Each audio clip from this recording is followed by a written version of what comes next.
I get to introduce myself because I'm going to run the first slam today. Now, I'm not competing, because, you know, but the judges give me scores anyway. And so with that, the judges get to laugh at me if I'm awful, but I'm just going to set the bar. For those of you who have never seen a slam before, I'm just going to give you a taste of what it's like.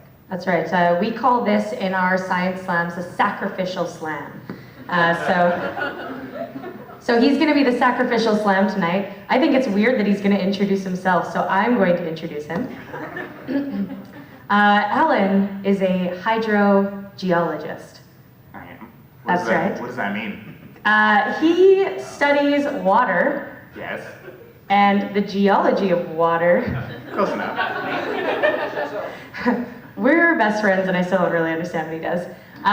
His project from grad school, he studied arsenic as it's spread through groundwater. Nice. I don't even remember that much about grad school, so nice. All right, and he even spent months writing a thesis, so that's pretty good. Alan also dabbles in improv, writing.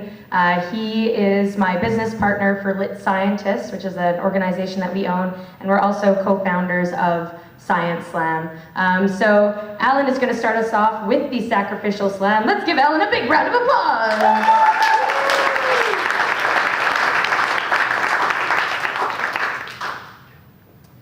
So, we're going to chat about water, because now we know what I do. But this chat is going to have a lot of numbers involved. So I'm going to need you guys to yell out some numbers.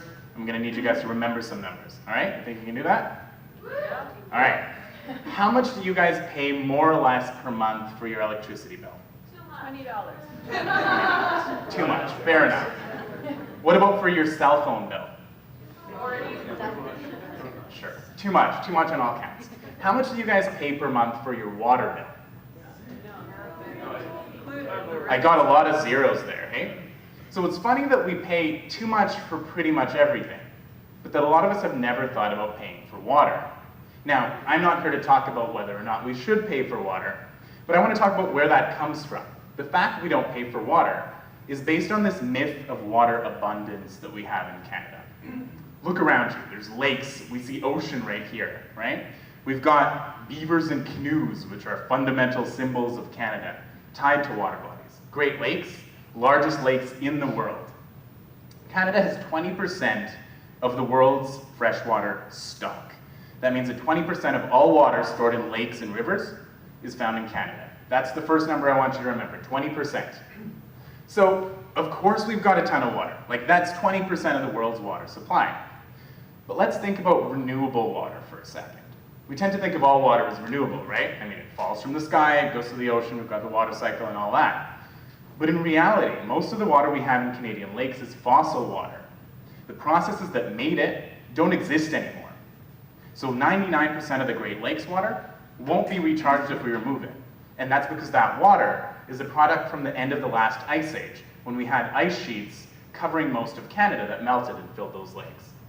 So 6.5% is what we get once we've considered renewable water. Remember that number, 6.5%. Now let's think about water access. 85% of Canada's population lives within 250 kilometers of the southern border. So Vancouver, Toronto, Montreal, you think about all the big cities, they're really close to the southern border. But it just so happens that most of our water is either in northern Canada or flows to northern Canada. Thanks, northern Canada. So once we take that into account, our accessible water drops down to 2.5%. But then there's a couple other things to keep in mind. First off, water quality. Because when we've got industry and agriculture and all sorts of different demands competing for the same water resources, that inevitably causes water quality concerns.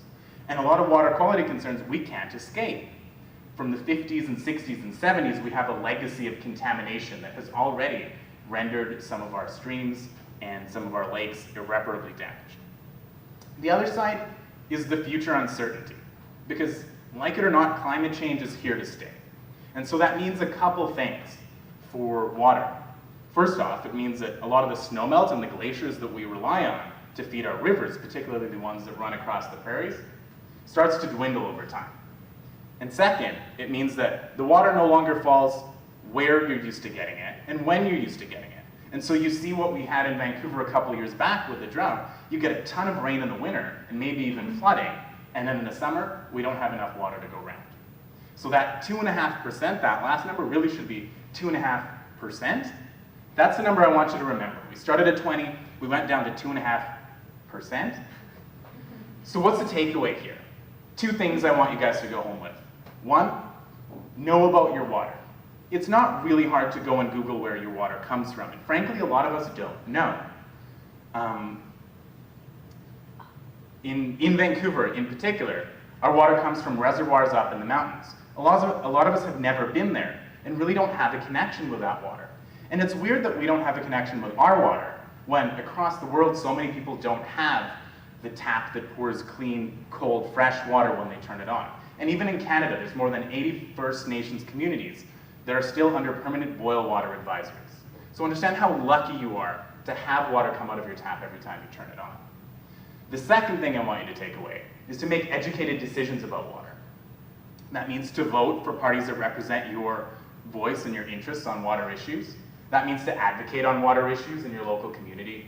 That means to be aware of your spending habits and to make sure that when you're going and buying things, you're aware of the water footprint of how much water went into making that thing, or into bottled water. And really, if you want the water coming out of your tap to be something that continues to be free, something that continues to be clean, clear, and high quality, it's something we all need to be informed about as Canadians. Thanks.